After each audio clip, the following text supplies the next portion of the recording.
Right, okay, well, the second half, we've now got Neil Petrie, who's going to talk to us about direct democracy. He's going to try not to use a microphone, so I'll... Can you hear me at the back? Hello. Clearly? Good. Right, we'll start then. You might wonder why I'm showing a photograph of a painting, okay, of the First World War. This is Mamet's Wood, and 1,000 Welshmen died in this battle on the Somme.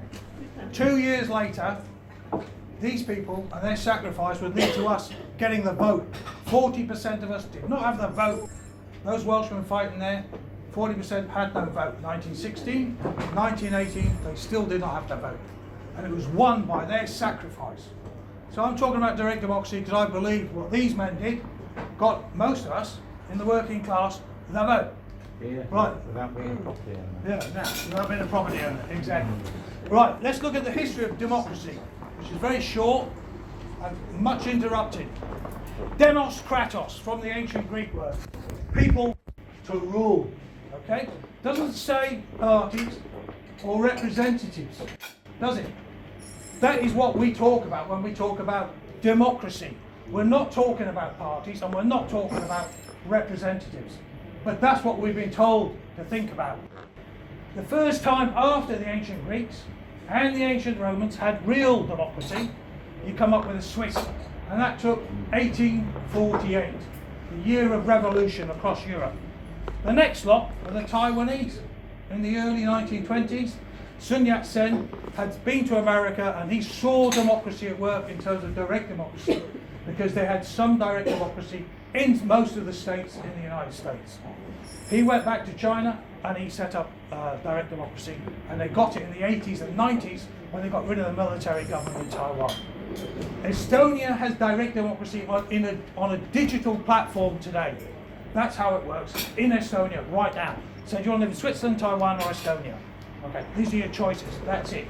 United States, 49 of the 50 states have the right to call a referendum on, they have to call a referendum on state constitutional changes. That's it. Okay, we've had it a couple of times, and I'll talk about our MP here, Mr. Kyle, versus Dicey. Those of you who know your law know that V Dicey is the top constitutional lawyer in our history. Right, next. I didn't know. For those who didn't know. Right, let's go back to the criminals who started us on this road. Plato and the Republic. Okay? The Philosopher Kings was what he came out with. This is the handbook for all totalitarians around the globe, and I'm talking about those democratic versions. They like to call themselves Democrats, they're not. They believe in philosopher kings, and when the kings got eradicated, we ended up with the guardians, i.e. our representatives, the MPs. Right, and then of course, along with that, he'd come up with the noble lie, okay? You'll know that in terms of propaganda, it's called the big lie, but in fact it was the noble lie. That's how it started out anyway. And here we can see one of the noble liars, Churchill. There is no such thing as public opinion. There is only published opinion. This is the reality. Who owns the press? Who feeds the media, etc. These, unfortunately, I hate to cast your illusions aside, but these are the realities of democracy. It is not a democracy. You're living in a representative democracy where the representatives rule, and in America you've got a constitutional republic. You don't have a democracy. These are the words that are fed to us throughout our lives, from going to as children all the way through to our ages today. I'm fairly advanced now. Right, and how do they do it? How do they do it? They do what I'm doing. They use rhetoric. They use their oratorical skills that they've learned at Eton. This is a £18 million debating room at Eton College, built in 2015, so that they can talk to you and persuade you with their brilliance oratorically. And that's what this is about. Rhetorical skills were understood to be the leadership methods from the ancient Greeks all the way through. And no doubt long before. You could go back to Göbekli Tepe in Turkey 11,500 years ago, after the end of the Ice Age, and the first buildings being built there. And you can look this up on Google, Göbekli Tepe, and who designed those buildings and who constructed them. Okay? The leaders and the led. That's the difference. So, in America, we've got Groton. Groton is the same as Eton. It's a cut and paste job. The Americans understood this. Eton's been around for hundreds of years. The revolutionaries were led by who? The businessmen. This is why you have a constitutional republic and not a democracy. It's not a democracy. Forget all that stuff. It was set up by the guys with the money to ensure that they would then lead what followed. They were worried about what they saw with direct democracy in Greece. They were worried with what they saw about direct democracy in Rome. These were not idiots. They were quite right in some ways. Those direct democracies failed. This talk is called direct democracy because people understand that term from history. But the reality is what you need is a hybrid democracy, which I will go on to explain shortly. But Groton, as I say, in fact Groton, let's go back, home of many presidents, school of many presidents, school of many senior people in the CIA and in the bureaucracy, and a military-industrial complex. They are taught to lead. They are taught to obfuscate. They are taught to fool you and every single person that you meet through ownership of the press, through ownership of the New York Times, through ownership of the Washington Post, through ownership of all those major papers that you ever see, which are the papers of record. Yeah, the records of, I'll tell you now, in the military we had a good saying, we called it the 3 Bs. Bullshit baffles brains. And that's the truth here. Unfortunately. Okay? We're all ignorant. We're all ignorant. Every single one of us can only study so much in our lives. 33 million books in the US Library of Congress. Has anybody read 10% of that? Not at home. Never. Not in anyone's lifetime. Right, they carry on polishing their excreta here. Okay, this is the Oxford Union. Okay, you go to Oxford, Eton, you saw 20 of our prime ministers. 20 through those oratorical skills. You understand? 20 people out of 57. Over 1/3. Here you are, Oxford Union, you get over half of our prime ministers go through Oxford. That's it. Half. Why only Oxford? What about Sussex? You're not so good? Come on guys, you've got to put your socks up. It's very left wing though. Yeah. Anyway, so the Oxford Pretty Union is where you'll get all of these guys polishing their skills. Prime ministers will come down and talk to them after their show. Okay? Winston Churchill will turn up and say, you can do anything in this country if you can speak. That's the reality. These are the realities of our world. Okay? And then of course, you can lie down on He's the the job. man. You can rest easy. You've made it to the top. Minister for the... Right, however, they had competitors, okay? The Murder Manual from Marx, okay? And obviously Engels. 1848. This came out the same year as the Swiss brought out their new constitution, okay, which would give them the hybrid democracy. Now let's compare the two, shall we? Marx and Engels give us the Communist Manifesto, 100 million dead maybe. Still 1.2 billion under the communist kosh in communist China. The CCP, is that a free country? Huh? No, I don't think so. Ask the Uyghurs. How many of them have been eradicated? How have their whole cities been eradicated in the areas that they live? Right. But 1848 was also the year of revolutions across Europe. Here you can see a manifestation of that in a famous painting from Germany at the time. However, as I say, there's some light at the end of the tunnel. A hybrid democracy, okay? The Swiss came out by accident almost. What they decided was they would have any changes to their constitution after 1848 would require that all of the cantons and the people would have to be consulted, so that there would be a referendum on any change to their constitution. That was the simple start of it. They've gone on with many changes since then, and they have got what you call a hybrid democracy today, or a semi-direct democracy, is sometimes referred to. Some Swiss still moan about getting posted after vote every time there's a change. Well, anyway, what it has, it's got elements of both representative and direct democracy. You have parties there, so you have your Greens and you have your nationalists on the right, you have your hard left or whatever on the left. But these people are under control by the people. As I showed you at the start, democracy. The definition of our term democracy is very simple from the ancient Greeks. It's for the people, you, all of us, to rule. And there's only one method to do this. There's only one method to do this. And this has been tried, you see, since 1848. So we're now looking at 175 years it's been in effect. So we'll have a quick look then at how it's done against the Soviet Union, the former Soviet Union. Well, I worked for many years, not when it was the Soviet Union, because I was in intelligence, I was looking against them. Well, here we go, after 175 years. You might say that's I'm not objective. I try to be as objective as I can. But I'm a human being, I have my feelings. Right, the history of the Swiss Republic, prior to 1848, the 1600s and 1700s, there were many small wars between the different cantons and within the cantons.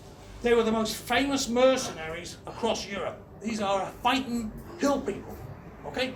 In the 1750s, there were 500 Swiss mercenaries with the East India Company in the 2000 that were shipped out there in the 1740s, okay? That's what they were famous for. 1740s, go to 1848, see the difference. All right, socially, they are the happiest people with their system because they've got a say in it, okay? Every single law that comes out of Parliament in Switzerland can have a referendum called on it. It doesn't mean they have one, but it can. If you get enough support, if you get enough signatures, in their case it's 50,000 signatures. There's 8 million of them to give you an idea of the proportionality. But they can also call initiatives, as they're called, where you, anyone in here, could put forward an idea for a law, and if you get 100,000 people to support you, you can have a referendum on it. Most of these fail, but you've got the opportunity. As I've said, people ruling, okay? And that's why they're happiest with their system, unlike us, unlike practically every single nation on the planet. Why do they fail? Excuse me. Educationally, 2020, they were leading the world.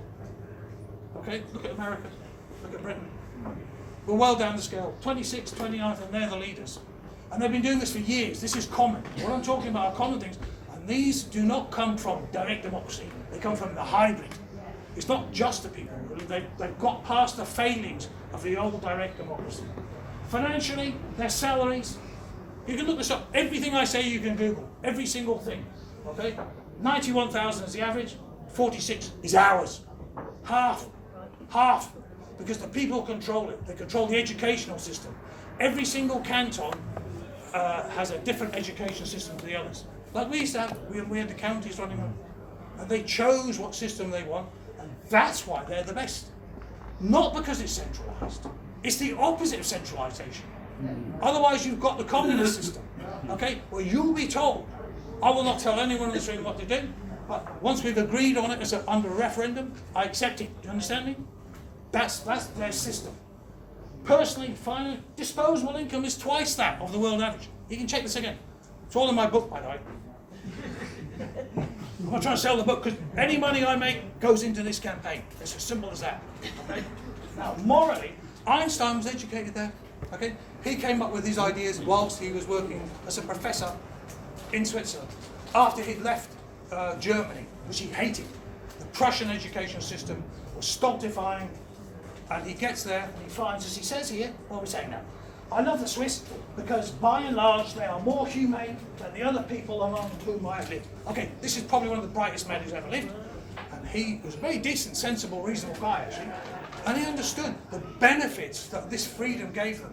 Pareto said much the same. Pareto and his principle. Similar things. Right, now let's have a look where we start to fall again. You've got the democracies growing in the 1800s, early 1900s, 1911, out comes this book, political parties, and you get the iron. You guys, if you're studying politics, you should be studying this, I'm sure. But the iron law of oligarchy. The reality is that this is what parties become. Every management takes over whatever operation you've got, whatever organisation it is, be it a charity. This is why you've got $1 million being paid to, what's his name? The ex-Labour foreign minister out in America. Oh, yeah, the brother of the... Yeah, the brother of the, Miliband, Miliband. $1 million for running a charity. What kind of charity is that? Okay, and around him, he's brought out half a dozen of his former Labour Party apparatchiks, and they're working at this thing as well, at this charity for about $400,000 a year. Okay, this is what happens. You get policy and regulatory capture by the parties, by the management. Same in companies. Okay, now, I'm part of the direct democracy movement. It's not a party. First of all, we're not politicians. We are not a party. Well, our aim is very simple. I'm ex-military, so we believe that the UK should be controlled by the voters, not the parties. The parties should be doing what we do. The whips tell our MPs what to do, yes, am I right? Yeah. Who tells the whips what to do? That's the question, isn't it? Who runs the parties? The backers. Who owns the party? I've just shown you. This is what it's about. Who owns the parties? Be it hard left on whatever, momentum in the Labour Party, be it the richest guys in the world telling our people what to do in London. Because they've been told by the Americans, basically. We are the 51st state. Let's get that clear. Right. Now, how? We have to control the law making. There's only one way to do this. The laws that we live under must be decided upon by the people, where we have the option for a referendum, if we want it. If it's about some dog catching job, we're not that interested, are we? However, if it's an important question, the people will decide, because you'll be able to motivate enough people to go out and to start putting their signatures to those things like the Swiss do. That's all they do. They don't have referendums on every single law, but they have referendums, and they'll decide amongst themselves who should win that vote. And when they get the referendum, it's first past the post, and you're in. If you've got your vote. Now, most referendums fail. I think it's about 30% are accepted. And with the initiatives that I mentioned, it's only about 15%. But you're heard, you know. Like I said to my ex-wife, she never felt like she was heard. But there we are. She don't want to like. Additionally, we can do the introduction of the initiatives. Now, I've written a book. It's called One Vote Away. I got my first review back on it today, which was not bad, I'll say. So that will be out shortly, and you'll be able to get your hands on it. But I discuss all of this and much more, because obviously I've only got 20 minutes. Now, V Dicey, as I said, V Dicey wrote the book, Study of the Law of the Constitution. Now, that was waved around by Gladstone in Parliament, because he understood how important this book was. And it became part of our Constitution, because within the Constitution, you've got authorities, and those authorities carry weight. Okay, those are the documents. His book is one of those documents. And he said, and you won't hear this from the politicians, of course, you're not going to hear it from any party members, the only check on the predominance of party is the referendum. Okay? Now, I mentioned earlier about Peter Kyle. Peter Kyle. I wrote to him and I said, I believe in direct democracy. What are your thoughts on it? He goes, oh, it's constitutionally very difficult, blah, blah, blah. Okay? Now, I didn't know much about V Dicey at that time, but I always look. I'm an intelligence guy. I'm going to find your holes and I'm going to come in there. I'm going to get in those gaps and I'm going to tear you apart. That's what Dicey did. Dicey had written back in the 1890s supporting the referendum and supporting the eradication of the House of Lords and its replacement by the referendum. Okay? Because he understood parties are corrupt, said this quite plainly, and that the only control was to have the people eventually.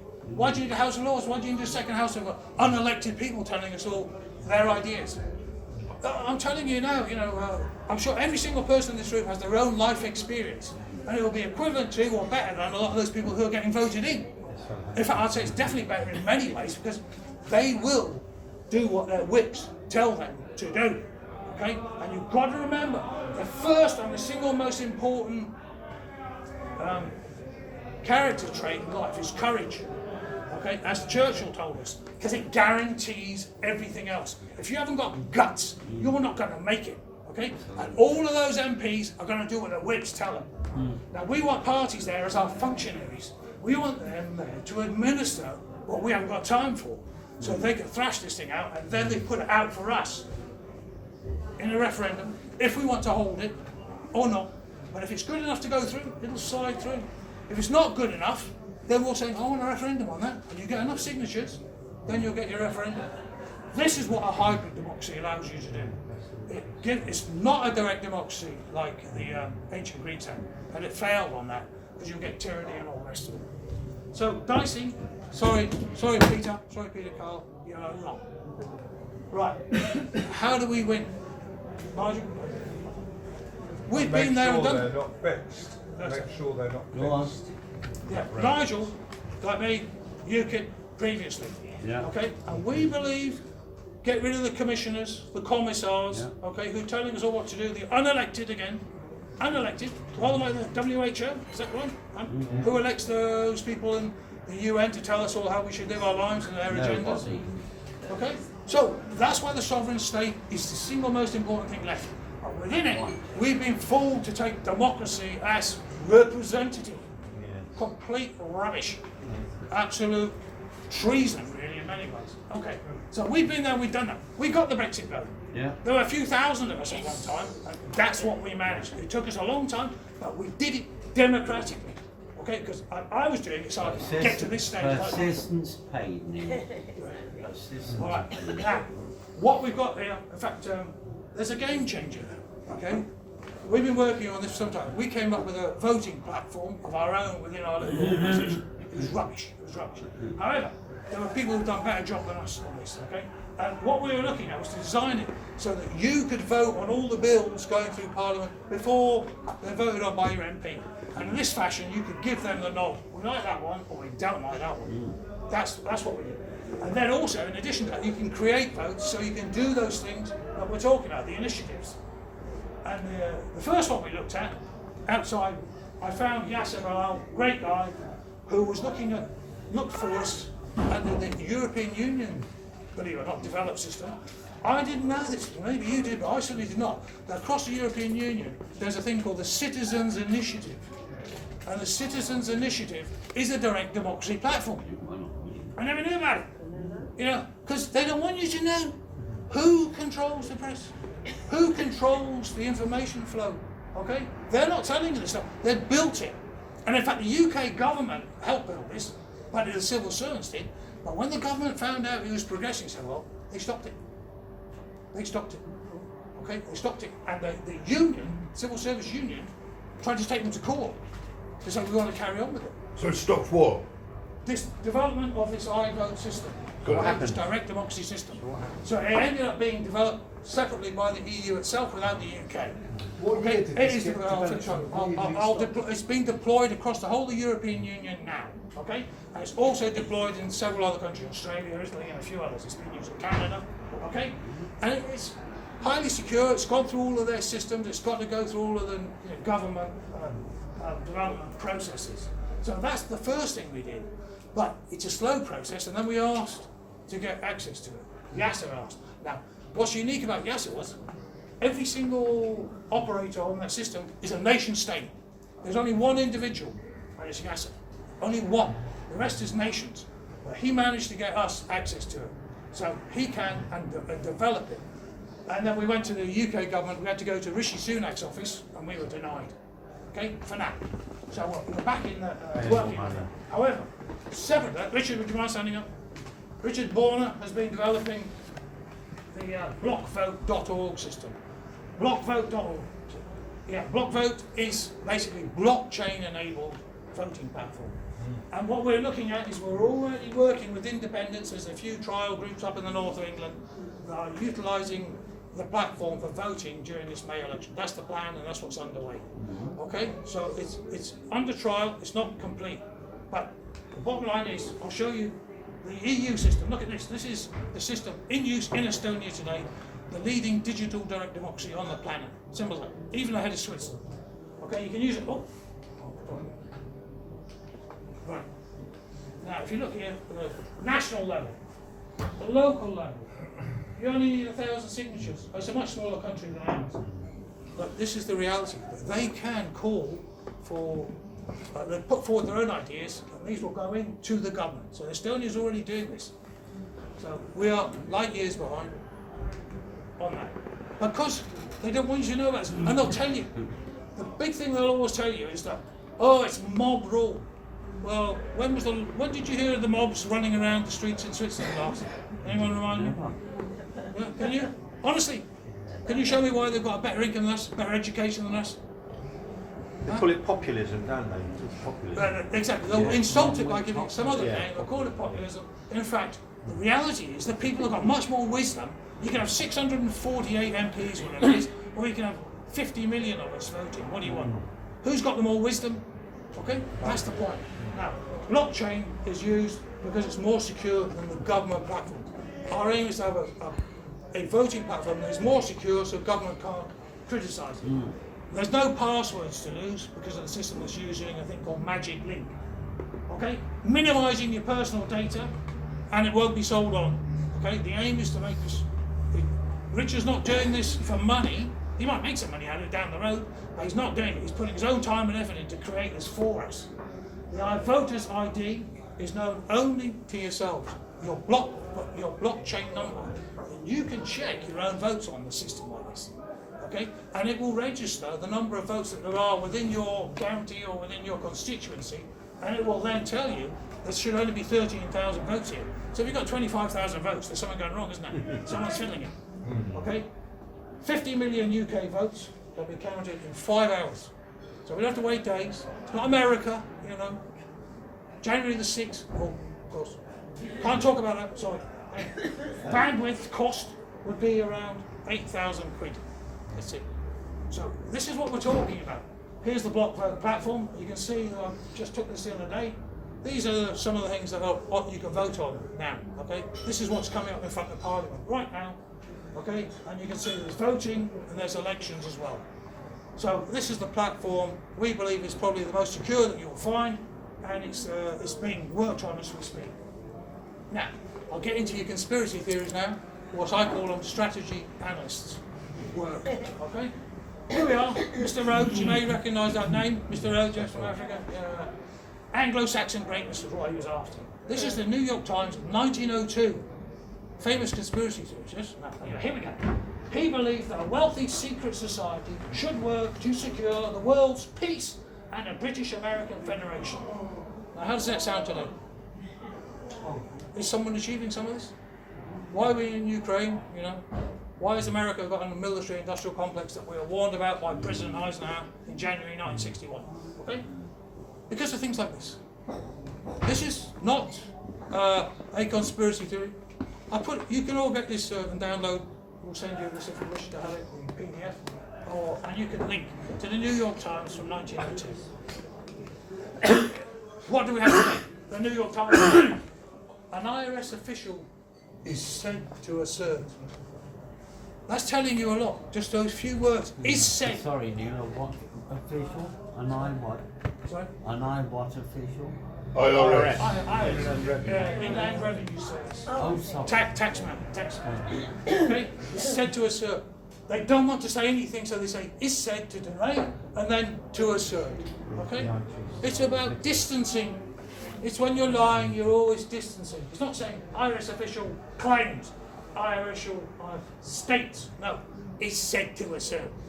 Being misled all the way. Simple use of language, oratory, papering over cracks, okay? Obfuscation, minimization, okay? All of these tricks are used by these people. And this is the official mouthpiece of the CIA and their military-industrial complex, followed by the Washington Post. Okay? You are getting fed, you know, they want you as mushrooms out there, fed on bullshit and kept in the dark. That's how it works. This is the reality of life on the planet. Okay, and today what we're looking at, Ukraine will join NATO. But, oh gosh, Ukraine must win first. That's going to happen. You know, you've got a country of 40 million against 140 million or something. Good luck to them. I mean, they're brave lads, and they're doing they're putting up a stand-up job in terms of fighting. Nazis. But the governments are crooks as well. Okay, it's one set of crooks against a slightly worse set of crooks, maybe. At least they don't decide it on penalty. Okay. Now, you don't believe me. As I said, you can check everything I say. MLK and the CIA, military-industrial complex, okay, was found guilty, okay, of Martin Luther King's killing. Okay, 1999, 3 years after OJ's trial. There was a trial in Memphis, in Tennessee, only a short distance from where Martin Luther King was shot. The trial went ahead. You can read about it on that level. You can read about the court records. Yeah, the full court records are there. 76 witnesses called. Okay, there you go again. And then King family, the press release, along with William Pepper, the lawyer who won the case for the King family. This is out there. Have you heard of this? No. Did you know that this existed? You can check all of this out. Please do. Call me a conspiracy theorist. I'll take you to court because I'm an ex-military intelligence officer. I had 16 years. I know what I'm talking about. I check my facts. These are facts in terms of, I read the book and I followed the links. I started digging and I find all of these. They're all out there. But of course, you're not going to see them. They're not offering them to you in the Daily Mail. They're not going to give it to you in the New York Times.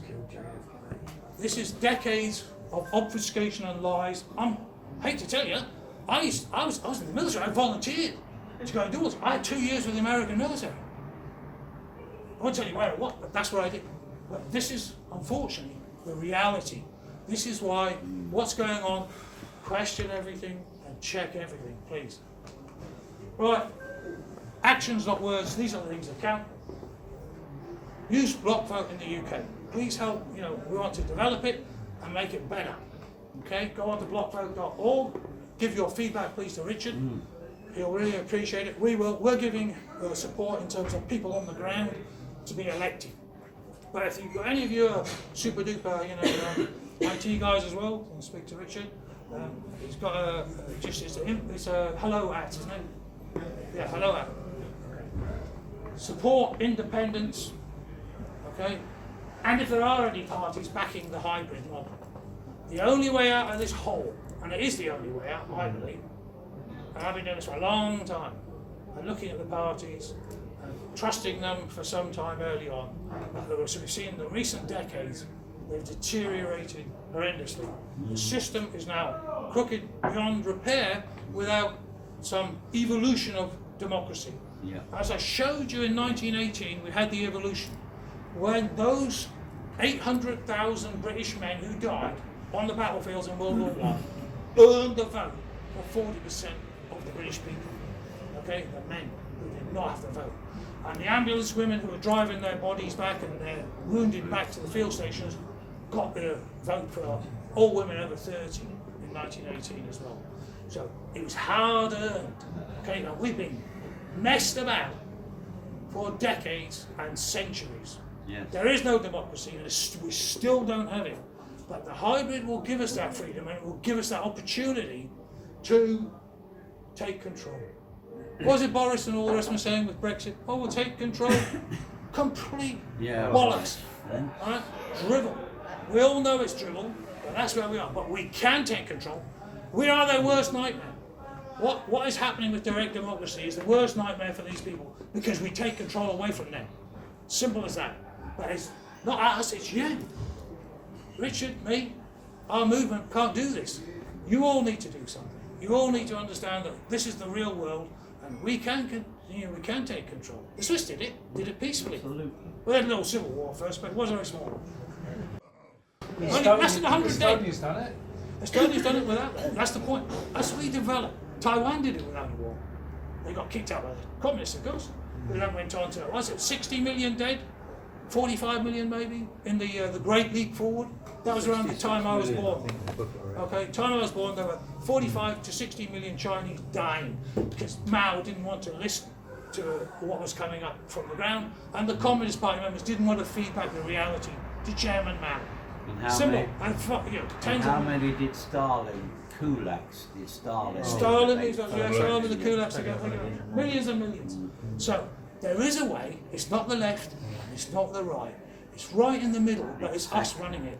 Okay? It's the bell curve. You've got the extremes, either end, and in the middle you've got the majority who want peace, want to educate their children well, and have a half-decent economy and a half-decent shot of life. That's it. I'm not talking about utopia here. Utopia is a complete. Utopia is China. They think they're doing that. Stalin thought he was bringing them utopia. These people believe in this stuff, all of them. Right. Okay. So support independence and parties back in hybrid. Tell everybody about the hybrid system. Tell them to start thinking for themselves. Then we've got half a chance. Okay, and we don't need everybody. In the end, you need 51%.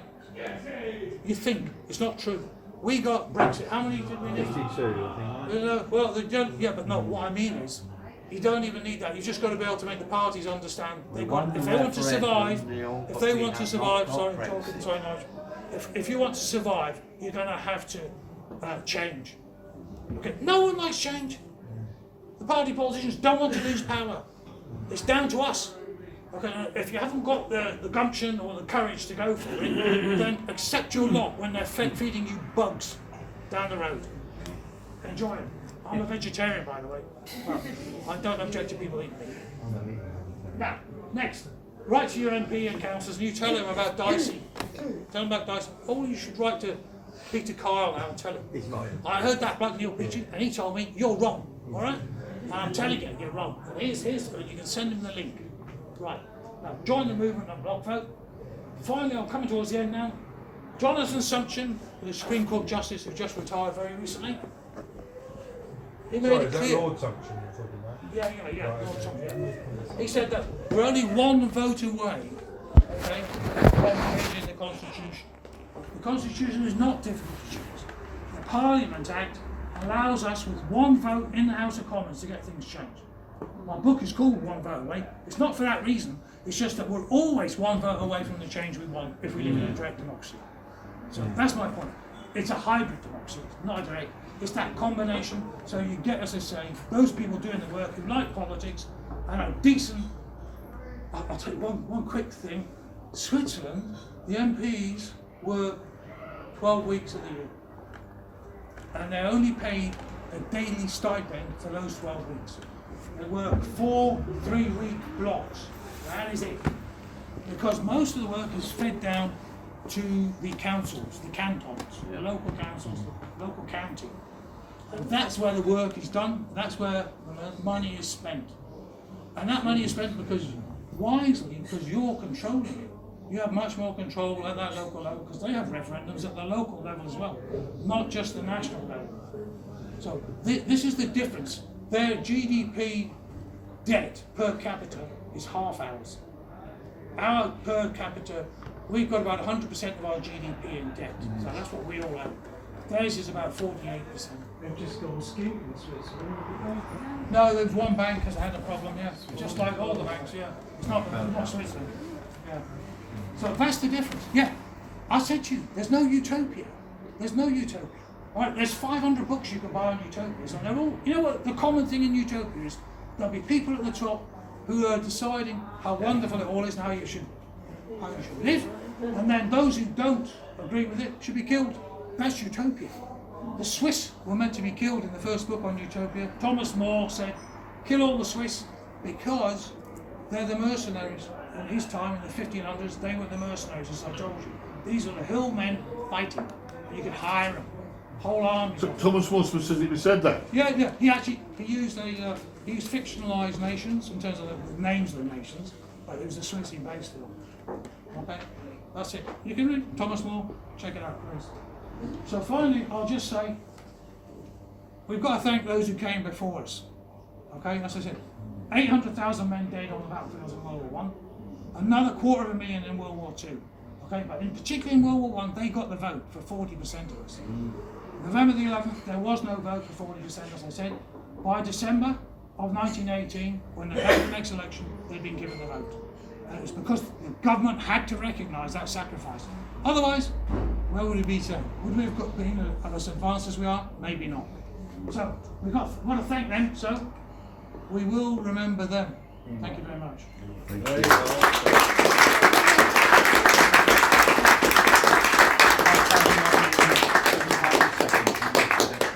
Okay, thank you very much, Neil Petrie. Have we got any questions for Neil? Where's the Lady in the pink, sorry, Charlotte.